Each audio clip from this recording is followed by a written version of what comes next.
Good morning प्यारे बच्चों, मैं हूं आपके एजुकेटर पूर्णिमा आदर सिंह। तो बच्चा करते हैं हिंदी की वर्कशीट नंबर 50। इस वर्कशीट में हम निराला जी की जो कविता है उत्साह उसका अध्ययन करेंगे।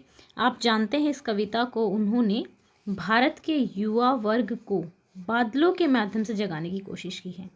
जिस तरीके से बादल जो है धरती की जो गर्मी होती है, तपती हुई गर्मी होती है, जिससे धरती बेचैन होती है और बादल आकर उसकी गर्मी को शांत कर देते हैं, तो उसी तरीके से यहाँ पे बादलों का ना कई तरीके से प्रयोग किया है निराला जी ने।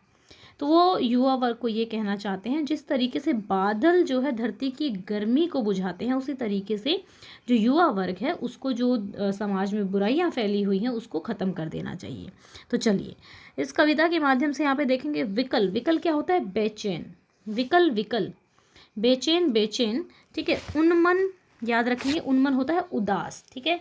निदाग होता है गर्मी, सकल होता है संपूर्ण, अनंत सीमाहीन, तप्त, तप्त मतलब गर्मी। तो यहाँ पे कहते हैं आकाश में जो उमड़ते बादलों को देखकर कवि को लगता है कि वे बेचैन से हैं। तभी उन्हें याद आता है कि समस्त धरती ही भीषण गर्मी से व्याकुल और परेशान है। इसीलिए आकाश की अनजान दिशा से आकर काले काले बादल पूरी तरह तपती हुई धरती को शीतलता प्रदान करने के लिए बेचैन हो रहे हैं। कवि आग्रह करते हैं कि बादल खूब गरजें और बरसें, सारी धरती को तृप्त कर दें। यहाँ पे देखो बच्चा, मानवीकरण अलंकार क्या होता है। यहाँ पे देखो, जैसे जब किसी प्राकृतिक वस्तु का वर्णन इस तरह से किया जाए कि जैसे वह मानव हो, तो वहाँ पर मानवीकरण अलंकार होता है। जैसे यहाँ पे बादलों को ये कहा गया है कि ये बादल आएंगे और धरती की जो प्यास है उसको बुझा देंगे। अब धरती को प्यास लगती है कि नहीं लगती है किसको पता। और बादल, क्योंकि वो तो एक निर्जीव चीज़ है ना, तो यहाँ पे उसको सजीव रूप में दिखाया गया है, तो ये मानवीकरण अलंकार हो गया। तो यहाँ पे कुछ छोटे छोटे से क्वेश्चन हैं। बादल किस तरह के प्रतीक नहीं आएगा, यहाँ पे आएगा प्रतीत हो रहे हैं। प्रतीत मतलब वो बेचैन है, ठीक है। तो यहाँ पे हम लिख देंगे वो कैसे प्रतीत हो रहे हैं। यहाँ पे आ जाएगा बादल बेचैन प्रतीत हो रहे हैं। क्या लिखेंगे? बादल बेचैन प्रतीत हो रहे हैं। ओके बच्चों, तो चलिए यहाँ पे चलते हैं, नेक्स्ट देखते हैं। नेक्स्ट में हमारा क्या है, कवि बादल के माध्यम से किसका आह्वान कर रहे हैं। तो कवि जो है बादल के माध्यम से, ठीक है, किसका आह्वान कर रहे हैं? कवि बादलों के माध्यम से समाज और युवा वर्ग से आह्वान कर रहा है, ठीक है। ये लिखेंगे आप। चलते हैं नेक्स्ट पे, यहाँ से लिख लेंगे इसको। वो युवा वर्ग को ही संदेश देना चाहता है कि जिस तरीके से जो बादल हैं वो गर्मी को दूर कर रहे हैं, उसी तरीके से जो युवा वर्ग है या फिर समाज है उसको समाज की बुराइयों को दूर कर देना चाहिए। समस्त धरती किससे परेशान है?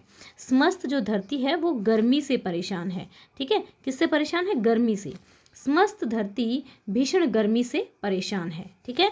अब चलते हैं नेक्स्ट क्वेश्चन पे। नेक्स्ट क्वेश्चन को देखेंगे, बादलों के माध्यम से कवि क्या संदेश देना चाहता है। तो बादलों के माध्यम से जो कवि हैं वो संदेश देना चाहते हैं। कवि, ये कभी नहीं आएगा, यहाँ पे कवि आएगा।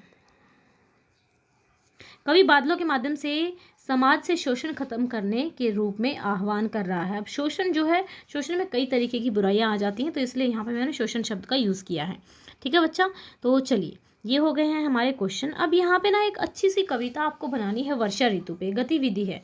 तो वर्षा ऋतु पे हम पहले भी कविता बना चुके हैं, तो कोशिश करना आप अब की बार खुद कविता बनाएं, कोई भी आसान सी। लाइक हम वर्षा ऋतु में क्या क्या चीज़ें करते हैं, जैसे हरियाली छा जाती है, नए नए कोपले फूट आती हैं, किसान खुश हो जाता है कि भाई उसकी फसल अच्छी हो जाएगी, हम लोग पकौड़े खाते हैं, हम लोग कश्तियाँ जो हैं कश्तियाँ तैराते हैं। तो इन सब चीज़ों को यूज़ करके आपको एक कविता बनानी है।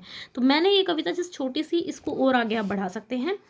वर्षा ऋतु आई, घनघोर घटा छाई, पेड़ों की नई नई कोपलें आई, हमने भी कागज की कश्ती बनाई, झूम उठे हैं खेत खलियान, धरती ने भी अपनी प्यास बुझाई। वर्षा ऋतु आई, रिमझिम रिमझिम बारिश लाई, किसान के चेहरे पर मुस्कान लाई। वर्षा ऋतु आई, मिट्टी की सुगंध हर जगह फैलाई, हमने भी पकौड़ी तलकर खाई। तो इस तरीके से कुछ भी आप यहाँ पे कविता बना सकते हैं जो आपकी स्वरचित होनी चाहिए। ऐसा नहीं कि कहीं से नकल मार के आपने लिख दी, वो आपके द्वारा खुद बनाई हुई होनी चाहिए, ठीक है बच्चा।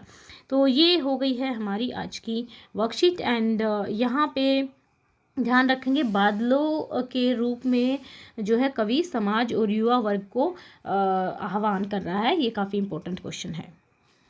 तो आप लोगों के लिए गेमिफाइड चैलेंज है, कॉम्बैट का स्कॉलरशिप टेस्ट है, जिसमें आप अनअकैडमी का सब्सक्रिप्शन बिल्कुल फ्री में जीत सकते हैं और साथ में merit certificate plus gold medal. पहले रैंक को मिलेगा gold medal plus certificate, second को silver medal plus certificate, third को ब्रॉन्ज प्लस सर्टिफिकेट, और टॉप 25 रैंकर्स को भी जो है मेरिट सर्टिफिकेट मिलेगा। तो बच्चा यहाँ पे जो है आप इसको अटेंड करने के लिए क्या करेंगे, आपको कोड लगाना है पूर्णिमा 10 और नीचे लिंक दिया है, लिंक को क्लिक करके जाके एनरोल कर लेंगे। ठीक है, गेमिफाइड चैलेंज है आपका, और ये आपको ये भी दिखाएगा कि आपके साथ में और कितने बच्चे जो है लाइव ये टेस्ट दे रहे हैं, और आपका रैंक भी दिखाएगा, साथ में डिटेल वीडियो सॉल्यूशन भी दिया जाएगा टेस्ट होने के बाद। ये आपकी अलग अलग क्लास की टाइमिंग है, 6 से लेकर 12th क्लास की हर क्लास का ये होता है। तो 6, 7, 8 का 12 बजे, 9, 10th का जो है 11 बजे एंड 11th का 1 बजे होता है। 30 क्वेश्चन पूछे जाएंगे 45 मिनट्स में। ठीक है, तो चलिए यहाँ पे अगर आप इसको देते हैं और आपके पास सब्सक्रिप्शन है तो आप अपने सब्सक्रिप्शन को एक्सटेंड कर सकते हैं एक्स्ट्रा 4 मंथ्स के लिए, काफ़ी इंपॉर्टेंट है। ठीक है बच्चा, और यहाँ पे जो है आप ये भी ध्यान रखना कि हिंदी और इंग्लिश दोनों ही मीडियम में आपका जो चैप्टर हुआ है विनिर्माण का, मैन्युफैक्चरिंग इंडस्ट्री का, उसकी स्पेशल क्लास है आज अनअकैडमी पे, सो दैट कि 1 गो में हम चैप्टर को एक बार रिवाइज कर सकें। क्लास का टाइमिंग रहेगा 7:15 बजे, लिंक नीचे डिस्क्रिप्शन में दिया होगा स्पेशल क्लास का भी, क्लिक करना लिंक पे एंड देन नोटिफाई मी पे प्रेस कर देना। जैसे ही मैं लाइव आऊँगी तो आपको नोटिफिकेशन मिल जाएगा। हम शुरू से ही थोड़ा थोड़ा रिवाइज करना स्टार्ट करेंगे, अपना एसएसटी की प्रिपरेशन करेंगे। तो मिलते हैं अनअकैडमी पे आज रात 7:15 बजे। ओके बच्चों, thank you, have a nice day, may God bless you.